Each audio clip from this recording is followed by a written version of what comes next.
বয়ঃসন্ধিকালে শরীরের ও যৌনাঙ্গের পরিচ্ছন্নতা সম্পর্কে জানতে চাও? মামুর পাঠশালায় যাও। কেমন আছো মামুরা? আজ আমরা জানবো বয়ঃসন্ধির সময়ে কিভাবে শরীর এবং যৌনাঙ্গের পরিচ্ছন্নতা নিশ্চিত করব। বয়ঃসন্ধির সময় শরীরের পরিচ্ছন্নতার দিকে একটু বেশি খেয়াল রাখতে হয়।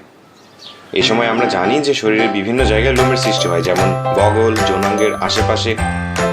আর এর ফলে শরীরের বিভিন্ন স্থানে দুর্গন্ধেরও সৃষ্টি হয়। আর এ কারণেই এই সময় অনেক বেশি পরিচ্ছন্নতার প্রয়োজন হয়।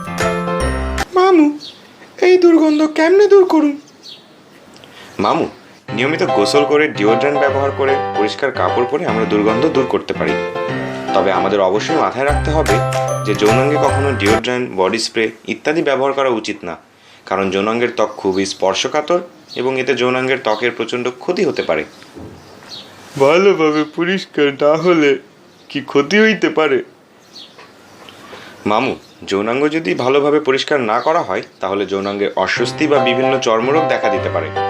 যৌনাঙ্গের পরিচ্ছন্নতার ব্যাপারে অধিক গুরুত্ব দেওয়ার আরেকটি কারণ রয়েছে, তা হলো বীর্য নিঃসরণ।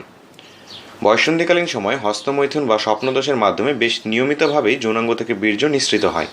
বীর্য নিঃসৃত হওয়ার পর যত তাড়াতাড়ি সম্ভব যৌনাঙ্গ পানি দিয়ে পরিষ্কার করে ফেলা, আর তা না হলে লিঙ্গে ব্যথা এবং অস্বস্তি দেখা দিতে পারে।